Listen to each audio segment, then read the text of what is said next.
어, 제가 지지난주에 그 중동부 아프리카에 있는 그 부룬디라고 하는 나라를 다녀왔습니다. 부룬디가 세계 최빈국입니다. 근데 그 나라의 성도들이 얼마나 대단하냐. 예배를 보통 3시간 드립니다. 3시간 드리는데 찬양이 거의 1시간 반 정도. 제가 올라가서 설교하기 전에 그냥 할렐루야 했더니요, 이 사람들이 대단합니다. 그냥 할렐루야 하면서 우르르 소리가 나요. 모두가 그만큼 박수치고 정말로 하나님께 영광 올리는 모습이 있습니다. 그 성도들의 10분의 9가 성경책이 없습니다. 그 나라어로 된 책을 갖지 못해요. 그러니까 목사님 말씀만 듣고 신앙생활 하는데 그렇게 대단하더라고요. 그래서 하나님께 영광 올려드리는 것, 하나님께 예배하는 것 얼마나 귀한 것인지요. 1시간 반을 찬양하는데 그냥 계속해서 이렇게 1시간 반을 찬양하는 것이 아니고요, 앞에서 찬양팀이 인도를 합니다. 그러다가 보면요, 오늘같이 우리 권사님들 나와서 찬양을 하지요. 그러면 안수 집사님이 나와서 찬양을 합니다. 어린아이들도 나와서 찬양을 하고요, 찬양을 해요. 나와서도 한 곡만 하는 것이 아니고 2곡, 3곡씩 하더라고요. 그렇게 하니까 1시간 반을 찬양해도 그들이 얼마나 뜨겁게 찬양을 또 그냥 보통 하는 것이고 춤추면서 찬양합니다. 제가 참 은혜를 많이 받았습니다. 우리나라 전개 참 도입됐으면 좋겠는데 우리는 그냥 앉아서 받아 먹으려고 하는 것 같은, 어떻게 보면 예배 구경하는 것 같은 그런 모습이 있습니다. 참 안타까웠습니다.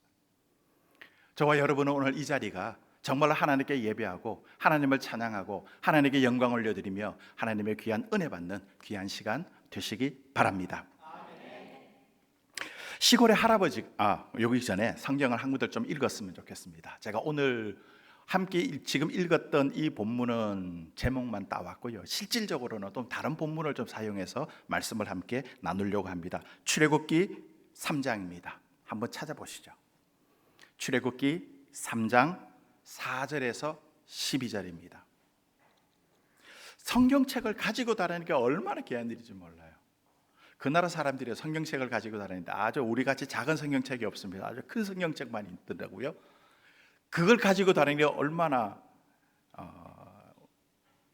표현을 하자면 이렇게 했습니다. 참 뻐기면서 가지고 다니는 듯한, 나 성경책 있어 라고는 자랑으로 가지고 다니는 듯한, 그렇다고 해서 안 보는 게 아닙니다. 그들은 잘 열심히 보더라고요.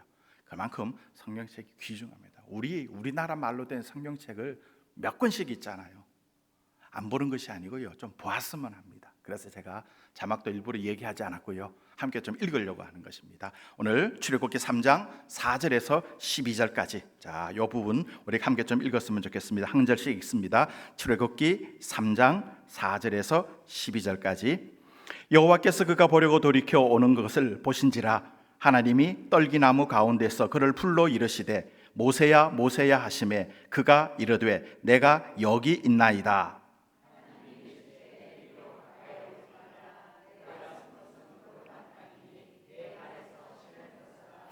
또 이르시되 나는 네 조상의 하나님이니 아브라함의 하나님, 이삭의 하나님, 야곱의 하나님이니라. 모세가 하나님 배웁기를 두려워하여 얼굴을 가리매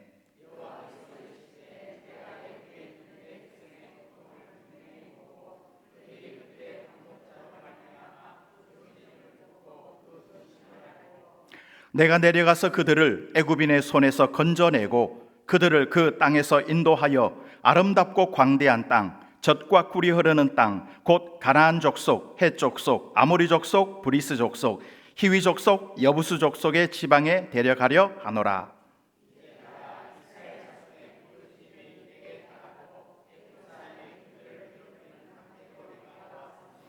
이제 내가 너를 바로에게 보내어 너에게 내 백성 이스라엘 자손을 애굽에서 인도하여 내게 하리라.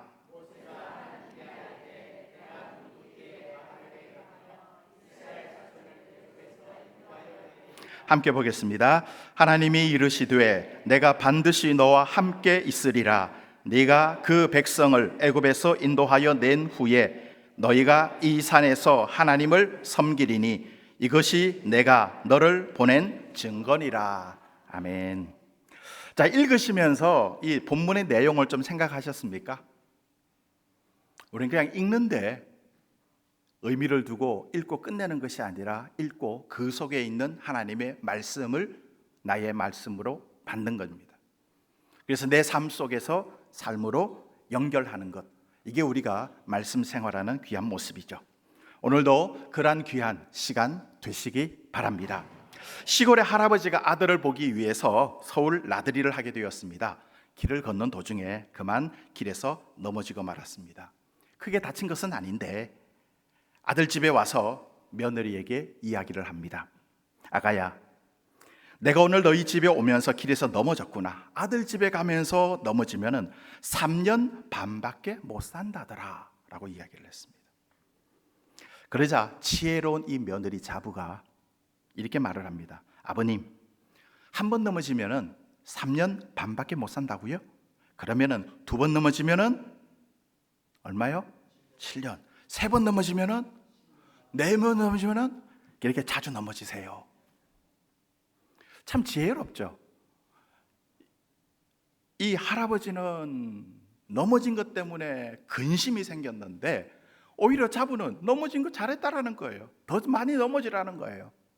우리 삶이 그렇습니다. 우리 오늘 권사 헌신 예배를 드리는데 권사뿐만 아니라 다른 모든 교회 안의 사역도 마찬가지입니다. 사역을 하면서 항상 성공만 하나요? 사역을 하면서 항상 풍성한 열매만 맺었습니까? 실패할 때도 있잖아요. 못할 때도 있잖아요. 그럼에도 불구하고 포기하지 않고 지속적으로 계속해 나아간다라면은 하나님의 부르심대로 사명 잘 감당하고 아름다운 열매 맺어서 하나님께 영광 올려 드리는 줄로 믿습니다.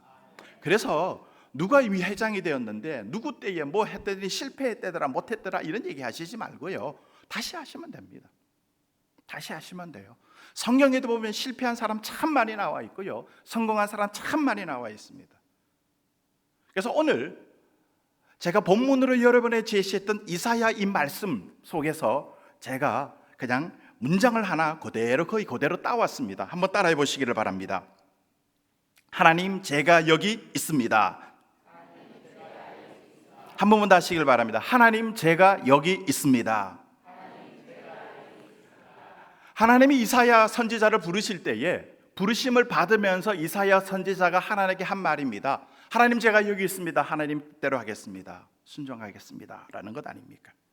여기서 하나님, 제가 여기 있습니다. 하나님은 우리를 부르시고 또 우리의 구원자가 되시고 우리에게 사명을 주시는 분입니다. 제가 뭡니까? 나는 하나님의 선택받은 선민 아닌가요? 하나님의 자녀가 되었지 않습니까? 하나님의 일꾼이 되었지 않습니까? 그래서 거룩한 자가 되어서 사명 감당하고 하나님께 영광 올려드리는 자, 저입니다. 여러분인 것이죠. 여기 어디입니까? 사역의 현장이죠. 우리 오천제일교회이고요. 이곳에서 하나님이 있는 그곳에서 나를 보내신 그곳에서 이곳에서 하나님이 주신 사명 감당하겠습니다. 있습니다. 뭡니까? 말씀대로 순종하겠습니다 라는 거죠. 다시 한번 따라 하시기를 바랍니다. 하나님, 제가 여기 있습니다. 늘 이 모습으로 하나님 앞에 사시기를 바랍니다. 그러면은요, 권사회든 교회 모든 부서든 이 오천제일교회가 하나님 앞에 귀한 사명 잘 감당하며 하나님께 영광을 얻는 은혜 가운데 삶을 살게 되는 줄로 믿습니다.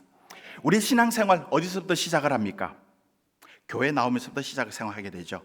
내가 알아서 교회에 나온 것이 아니라 하나님께서 보내신 것입니다. 나의 심령을 변화시키고 나를 부르셔서 내가 예수님을 믿게 하셨고 그리고 사명을 받았던 것입니다.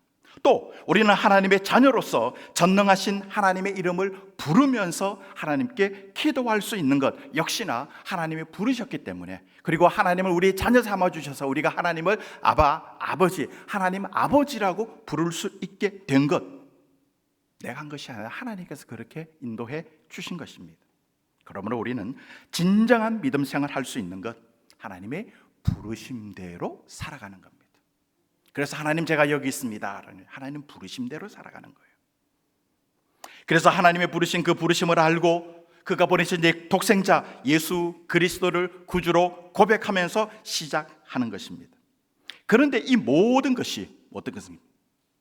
이 모든 것이 하나님의 부르심에서 시작해서 또 하나님이 부르실 때 마치는 겁니다. 앞에 부르심은 언제죠? 예수님을 믿을 때. 또 뒤에 제가 부르심은 언제입니까? 전 하나님 날아갈 때, 그때까지 우리는 감당하는 거예요. 정말로 하나님이 부르실 때까지 부르심의 소명 잘 감당하는 저와 여러분 되시기 바랍니다. 우리가 성도로서 하나님 앞에 예배하는 것이 얼마나 아름다운 것인지 몰라요. 우리는 이렇게 편안하게 예배를 드리지요.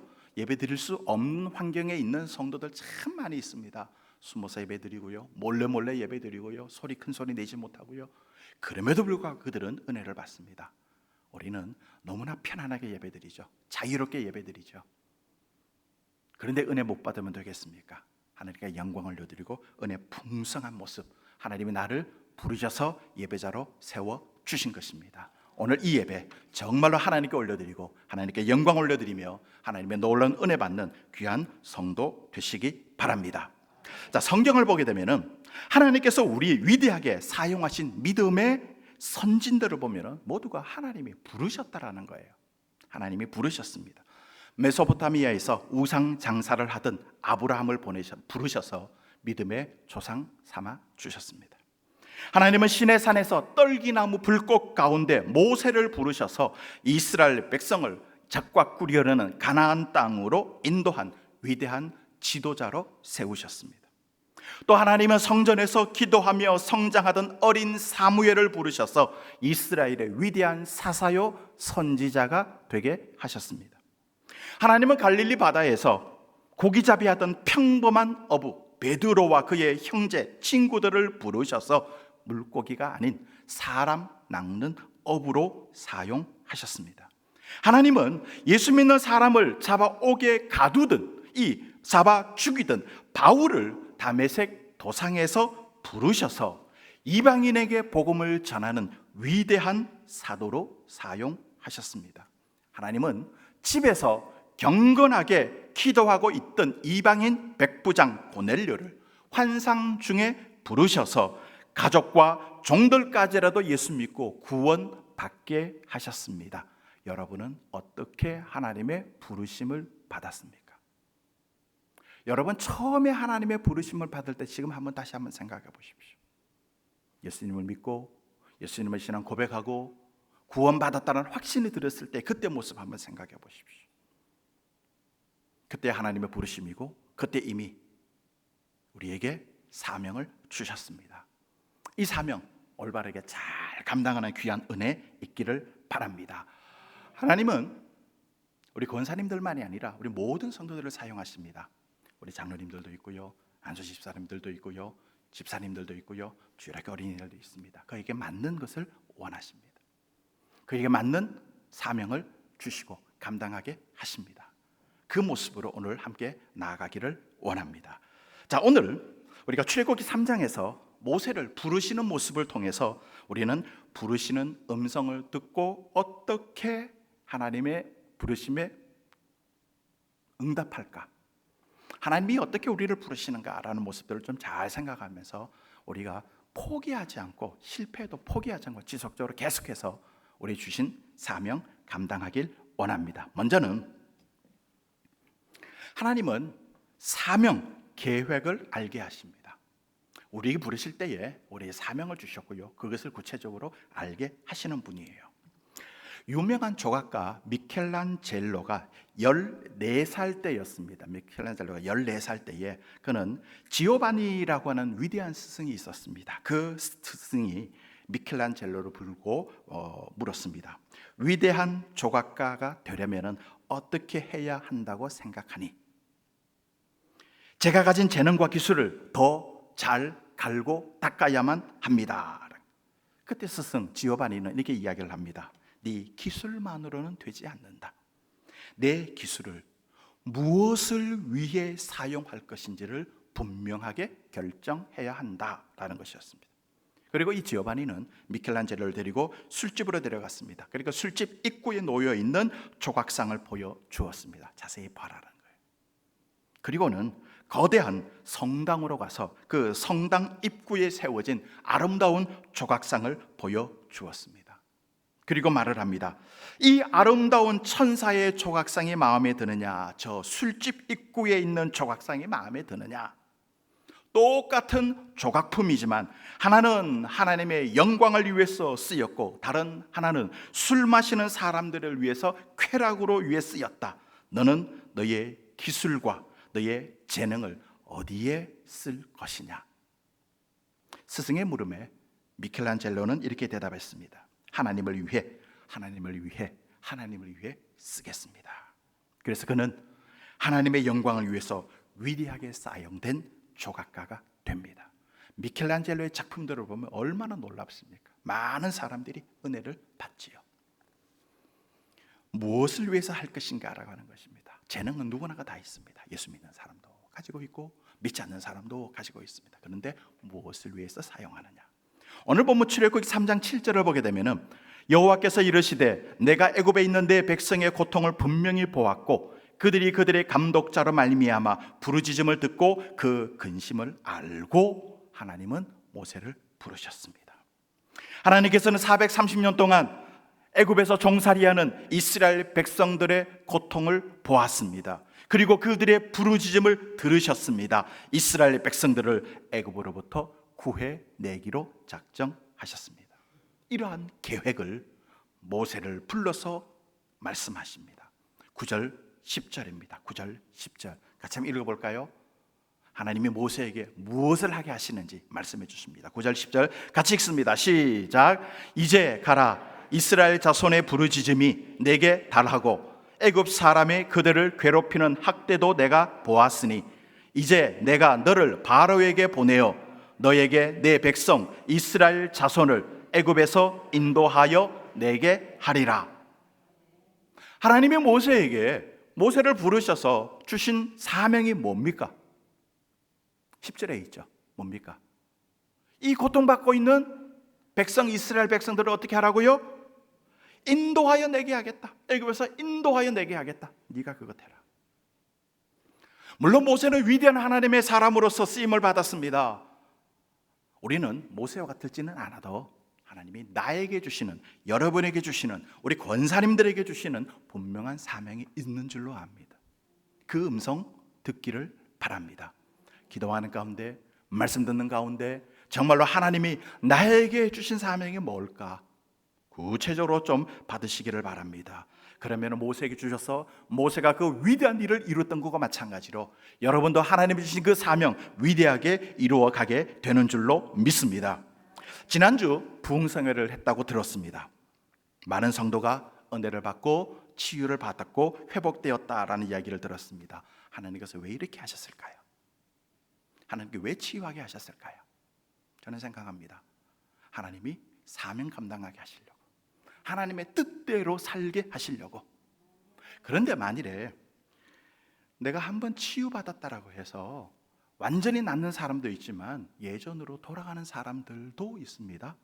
어떤 사람들이 돌아갈까요?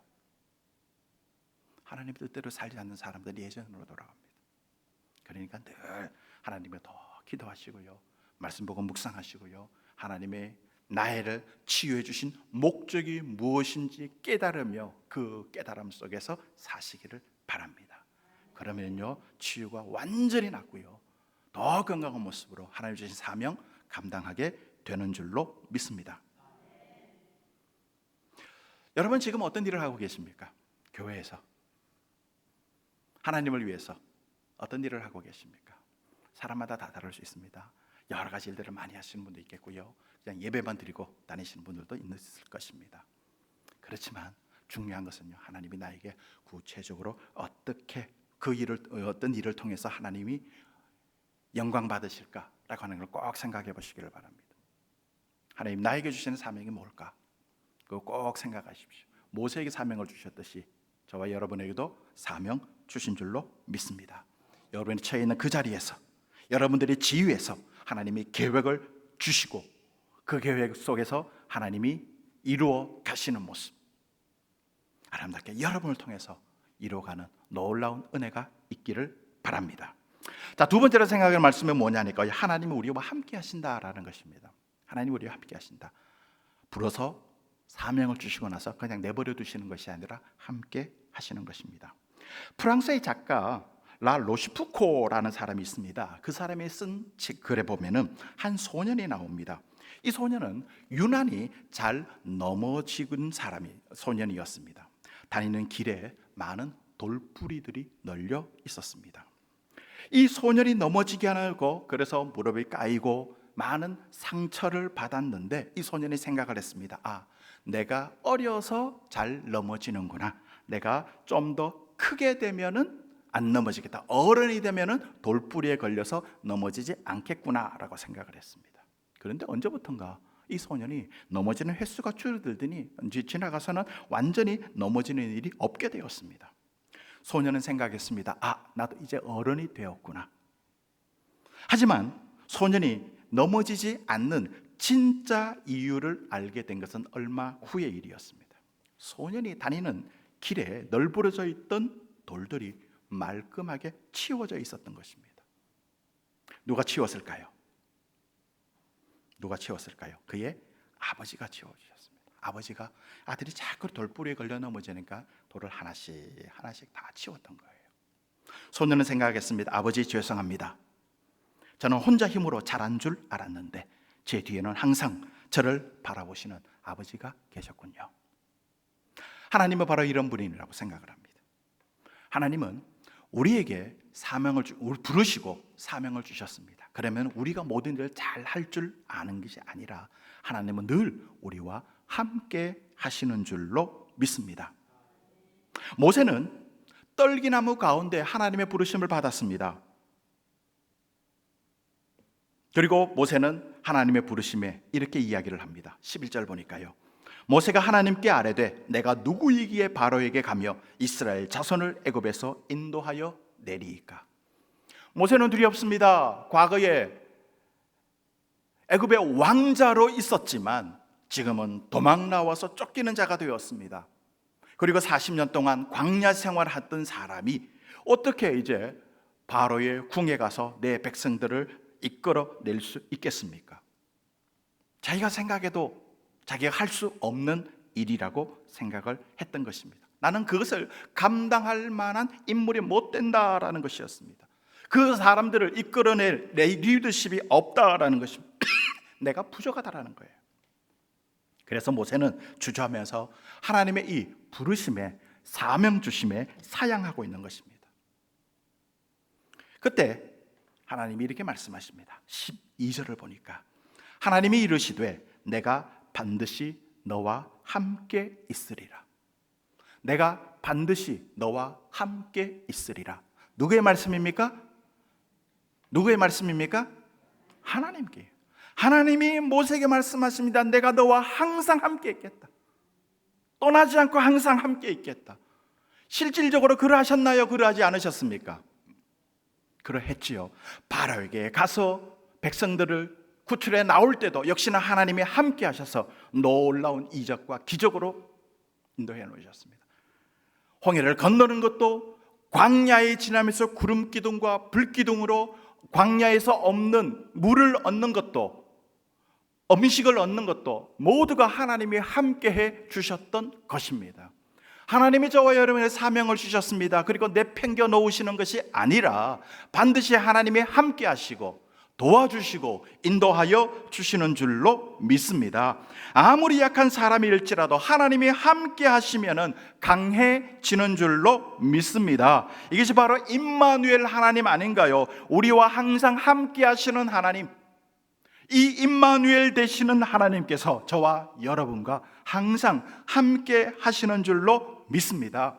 어떤 형편에 처하든지 간에 어떤 어려움에 처하든지 간에 임마누엘의 하나님이 함께 하시면은 반드시 결국에는 승리하게 되는 줄로 믿습니다. 그래서 우리는 사명을 감당하는 거예요. 그래서 우리는 포기하지 않고 계속해서 일을 할 수 있는 것입니다. 지금도 하나님은 우리를 부르시고 함께 하시는 줄로 믿으시기 바랍니다. 부르심의 사명을 감당케 하시려고 보혜사 성령으로 동행하여 주십니다. 그리고 우리 곁에서 보호하시고 인도해 주십니다. 그러므로 사명의 음침한 골짜기를 다닐지라도 두려워하지 않는 여러분 되시기 바랍니다. 아골골짝 빈들에서도 염려하지 않는 여러분 되시기 바랍니다. 마실 물이 없고 취할 것이 없는 광야의 삶 속에서도 낙심하지 말기를 바랍니다. 그곳에서도 하나님이 우리와 함께 하십니다. 우리를 부르신 하나님은 임재를 깨닫게 하시고 주신 사명을 감당케 하십니다. 지금도 나와 함께 하시는 하나님을 꼭 믿으시기 바랍니다. 지혜 주시고 힘을 주시고 용기를 주시고 건강을 주시는 하나님, 이 하나님이 함께 하실 때에 우리에게 주신 사명 잘 감당케 되는 줄로 믿습니다. 그리고 마지막 세 번째로 나눌 말씀은 하나님은 우리를 축복의 통로로 쓰십니다. 미국의 포천 잡지가 100대 부자를 선정해서 발표를 합니다. 매년 그렇게 발표를 하지요. 그런데 그 사람들 중에 상당수가 풍토병에 걸려 있다라는 거예요. 풍토병은 풍요병에 걸려 있다라는 것입니다. 이 풍요병의 특징은 허탈감 그리고 절망감입니다.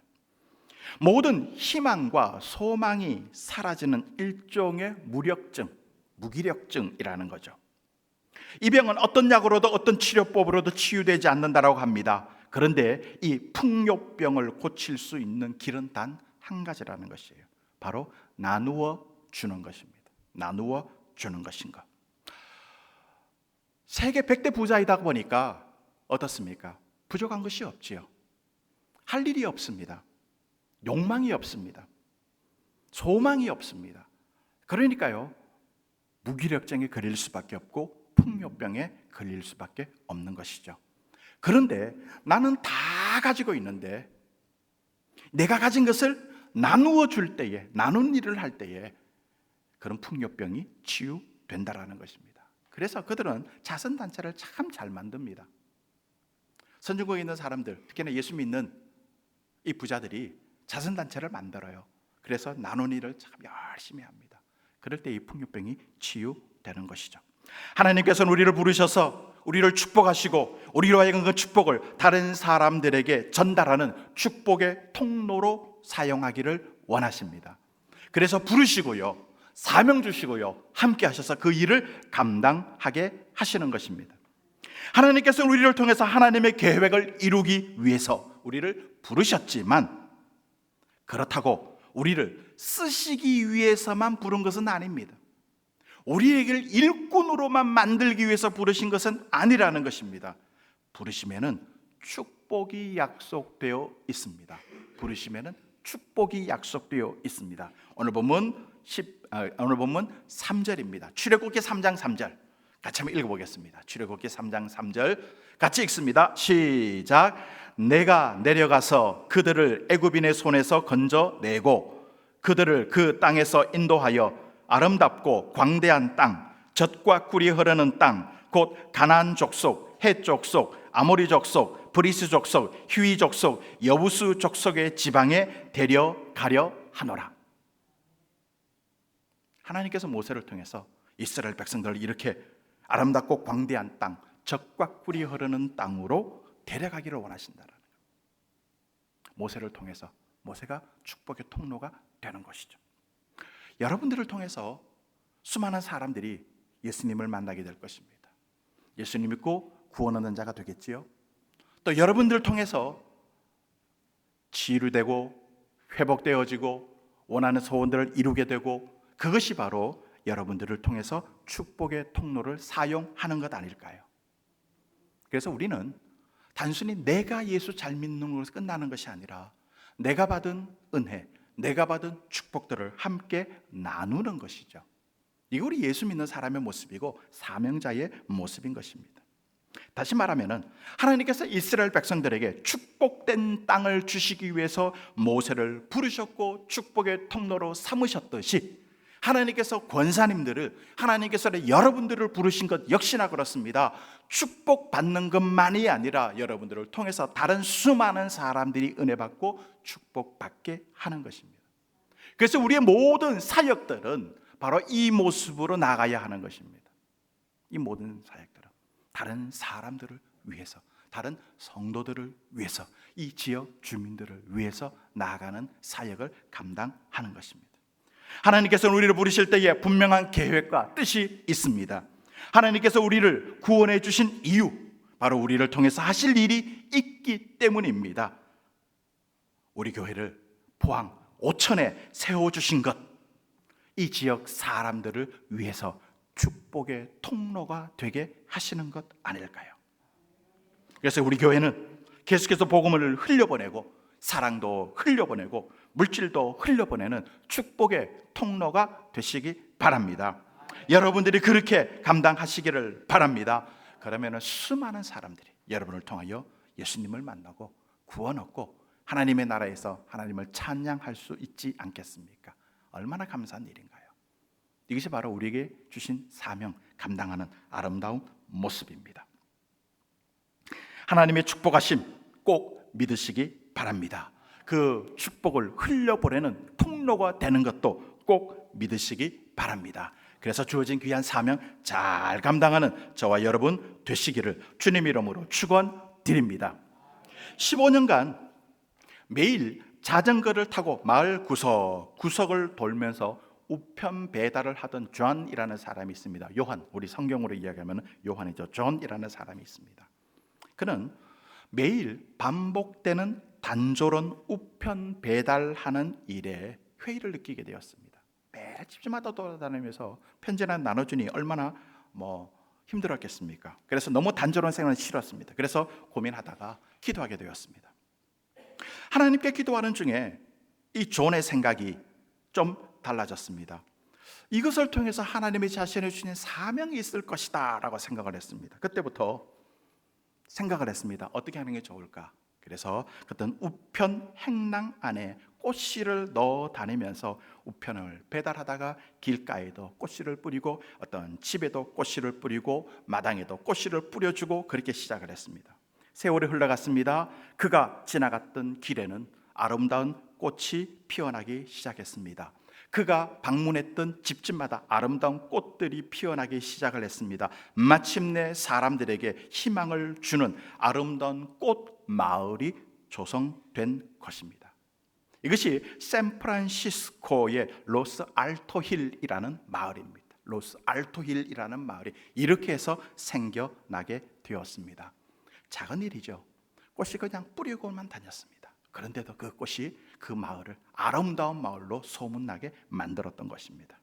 사람이 어떤 생각을 가지고 일을 하느냐에 따라서 또 어떤 자세를 가지고 살아가느냐에 따라서 삶이 판이하게 바뀐다라는 사실을 꼭 기억하시기를 바랍니다. 그러니까 우리도 지금 하고 있는 일의 종류, 일하고 있는 장소, 누구와 함께 일을 하느냐도 중요하지만 더 중요한 것은 내가 지금 하고 있는 일에 대한 분명한 목적의식을 가지십시오. 하나님이 나를 부르셨고 하나님이 함께 하시고 하나님의 축복의 통로로 쓰신다라고 하는 사실, 그래서 내가 이 속에서 내가 어떤 일을 감당할까라고 하는 거예요. 누구와 만날까라고 하는 거예요. 그것이잖아요. 이 소명의식을 가지고 하나님 앞에 사명을 잘 감당할 때에 우리 권사회가 하나님과 사람들에게 인정받는 권사회가 되고 우리 오천제일교회가 우리 지역과 하나님께 인정받는 아름다운 교회가 되는 줄로 믿습니다. 이 사명 잘 감당하시는 저와 여러분 되시기를 우리 주님 이름으로 축원드립니다. 기도하겠습니다. 하나님, 오늘도 나를 부르시는 하나님의 음성 듣기를 원합니다. 그래서 하나님의 계획을 이루는 귀한 도구로 쓰임받게 하여 주시옵소서. 하나님이 함께 하시고 동행하심을 알고 힘을 얻고 용기를 얻어서 축복의 통로가 되게 인도하여 주시옵소서. 하나님, 나를 위해서 하나님을 위해서 내가 할 수 있는 일이 무엇일까요? 그 일 속에 믿음으로 최선을 다하여 아름다운 열매 맺을 수 있도록 축복하여 주시옵소서. 예수님 이름으로 기도드리옵나이다. 아멘.